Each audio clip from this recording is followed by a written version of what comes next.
Há quase 3.000 anos, um grande profeta veio da região deserta e montanhosa de Gileade. O seu nome era Elias, um homem que havia dedicado a sua vida a Deus. E agora Deus estava enviando-o para o rei de Israel. Naqueles dias, o rei Acabe reinava sobre Israel, e a rainha Jezebel reinava sobre Acabe. Foi ela que construiu altares para a adoração de Baal, deus pagão. E porque o povo adorava ídolos, uma fome cairia sobre a terra.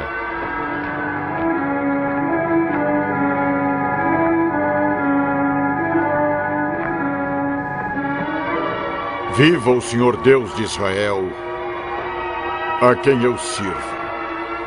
Que nestes anos nem orvalho nem chuva haverá, senão segundo a minha palavra. Então o Senhor falou com Elias, dizendo: Vai-te daqui e esconde-te junto ao ribeiro de Carite. Tu beberás do ribeiro, e eu tenho ordenado aos corvos que ali te sustentem. E assim, obedecendo ao Senhor, Elias deixou rapidamente o palácio.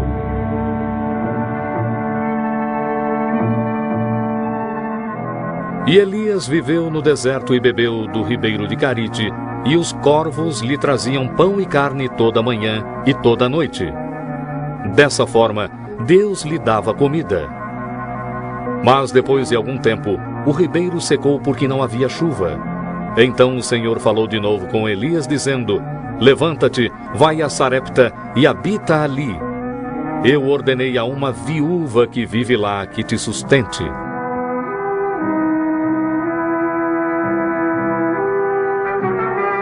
Quando Elias chegou ao portão da cidade, ele viu uma viúva e seu filho apanhando lenha, e ele o saudou. Peço-lhe, traga-me um pouco de água para beber. E também um bocado de pão. Viva o Senhor seu Deus, que quase nada tenho. Tudo que tenho é um punhado de farinha e um pouco de azeite. Eu estou apanhando alguns gravetos para preparar algo para mim e para o meu filho. Quando a comida acabar, certamente morreremos de fome.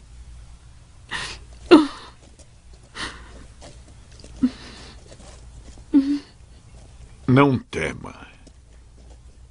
Vá e faça o que eu disse. Porém, faça primeiro para mim um pão pequeno.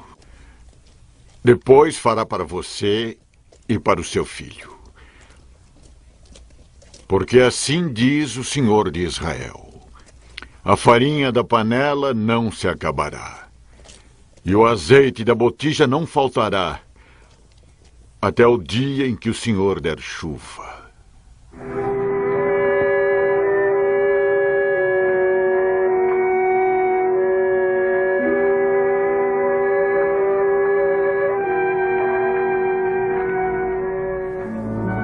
Obediente, a viúva fez o que Elias mandou, e ela, o seu filho e o profeta comeram por muitos dias. E assim como Deus tinha prometido, havia sempre farinha na panela e azeite na botija. Então Elias ficou na casa da viúva, em um quarto superior. Mas um dia o filho da mulher adoeceu e morreu.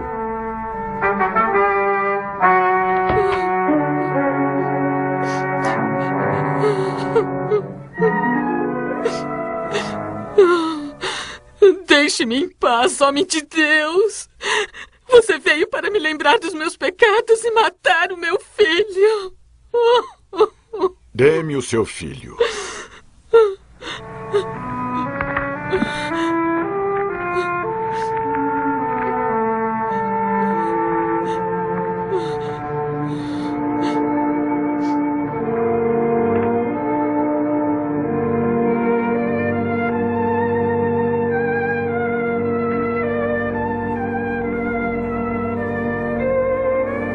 Então Elias levou o menino para o quarto superior onde ele morava e o deitou na sua cama. E quando eles ficaram sozinhos, ele orou ao Senhor. Ó Senhor meu Deus, Faze este menino viver de novo.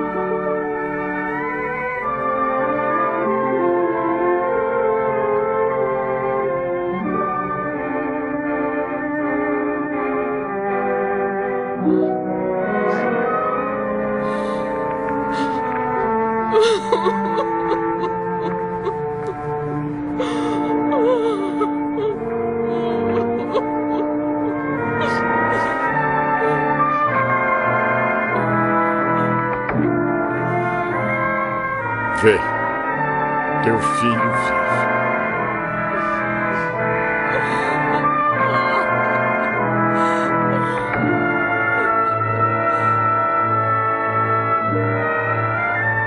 Um dia, Elias enviou um mensageiro ao rei Acabe para avisá-lo que queria falar com ele. É você quem tem perturbado Israel? Eu não tenho perturbado Israel, e sim você e a sua casa, porque você abandonou os mandamentos do Senhor e adorou a Baal. Envie homens para juntar todo Israel no Monte Carmelo, e também os 450 profetas de Baal, e os 400 profetas de Azera, que comem da mesa de Jezebel.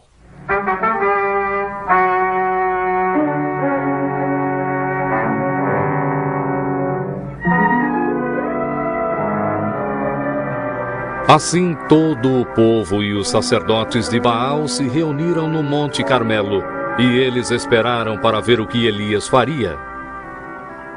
Até quando se dividirão entre dois pensamentos? Se o Senhor é Deus, sigam-no. E se é Baal, então sigam-no. Deem-nos 2 bezerros, e que os profetas de Baal escolham para si um dos bezerros e o dividam em pedaços e o ponham sobre a lenha. Porém, não lhe metam fogo. Eu prepararei o outro e o porei sobre a lenha, e não lhe meterei fogo. Então invoquem o nome do seu Deus, e eu invocarei o nome do Senhor.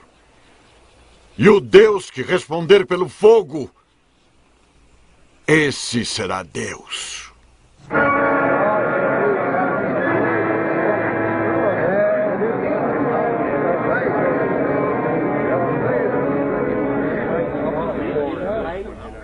Primeiro, os sacerdotes de Baal ofereceram um sacrifício no seu altar, e eles invocaram o nome de Baal desde a manhã até ao meio-dia, mas não houve nenhum tipo de resposta, nenhum fogo se manifestou no altar. Então Elias começou a zombar deles. Clamem mais alto! Ele é o seu Deus! Pode ser que esteja perdido em pensamentos ou em alguma longa viagem. Ou talvez ele esteja dormindo e tenha que ser despertado. Os sacerdotes de Baal clamaram mais alto e continuaram até tarde, mas ainda assim não houve resposta. Então Elias consertou o altar do Senhor que havia sido destruído. Ele pegou 12 pedras, uma para cada uma das tribos de Israel, e reconstruiu o altar. Ele abriu uma vala em sua volta, arranjou a lenha e dividiu o outro bezerro e o pôs sobre a lenha. Encham cântaros de água e derramem sobre o sacrifício e sobre a lenha.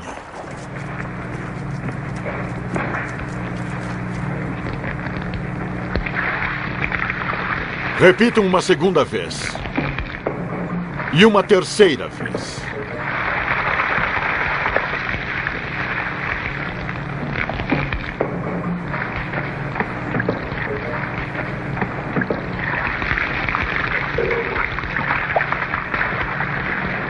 Ó Senhor Deus de Abraão, de Isaque e de Israel, manifesta-te hoje que tu és Deus em Israel, e que eu sou teu servo, e que conforme a tua palavra fiz todas estas coisas. Responde-me, Senhor, responde-me, para que este povo conheça que tu, ó Senhor, és Deus. Então caiu fogo do Senhor e consumiu a oferenda, a lenha, as pedras e o pó, e ainda lambeu a água que estava na vala. E então o povo acreditou no Senhor.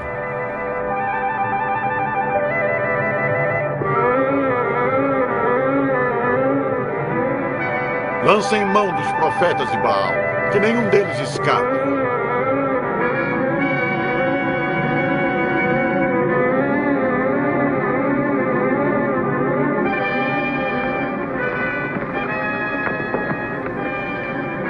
Volte para o seu palácio, rei Acabe, pois logo haverá chuva abundante.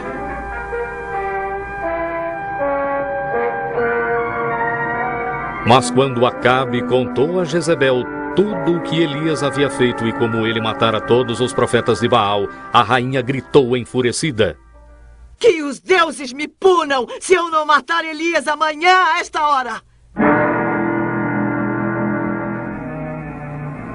Para salvar a sua vida, Elias fugiu para o deserto onde ele pediu para morrer. Mas um anjo do Senhor veio e o alimentou e o consolou.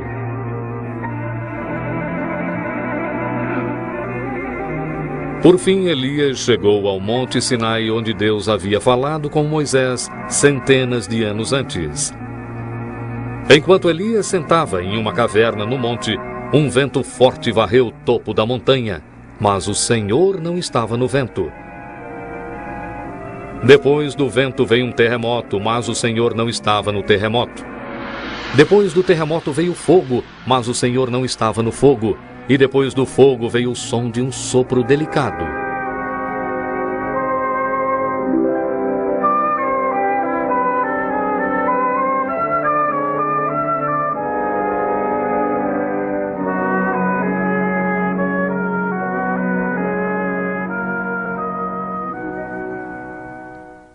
Que fazes aqui, Elias?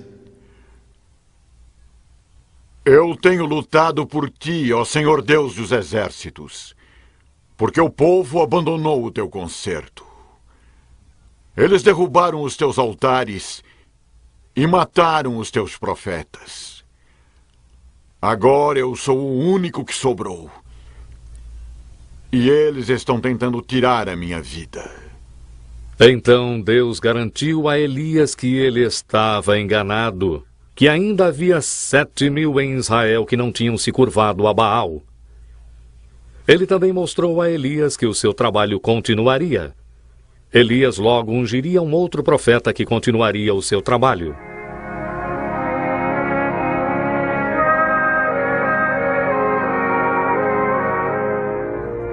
E assim, com fé e coragem renovada, Elias deixou o Monte Sinai para continuar o seu trabalho.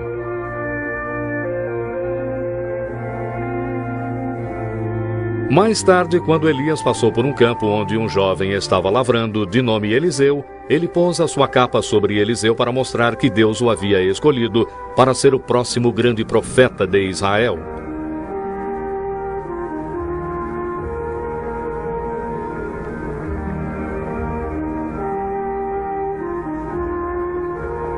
E Eliseu deixou tudo para trás e o seguiu e o serviu.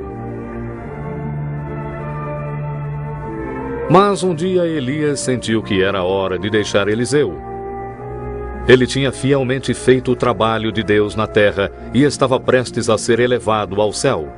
Mas antes, ele se ofereceu para fazer uma última coisa para o seu discípulo.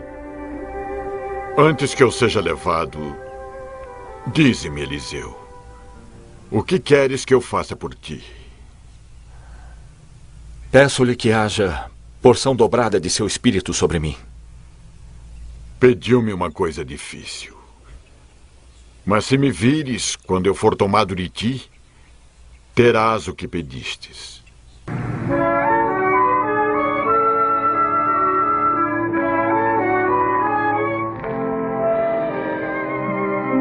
Eliseu viu um carro de fogo e cavalos de fogo que ficaram entre ele e Elias. E Elias subiu ao céu em um redemoinho. Então Eliseu pegou a capa de Elias que tinha caído no chão e partiu para realizar o trabalho do Senhor, pois ele sabia que desse dia em diante o Espírito do Senhor estaria com ele, assim como havia estado com Elias.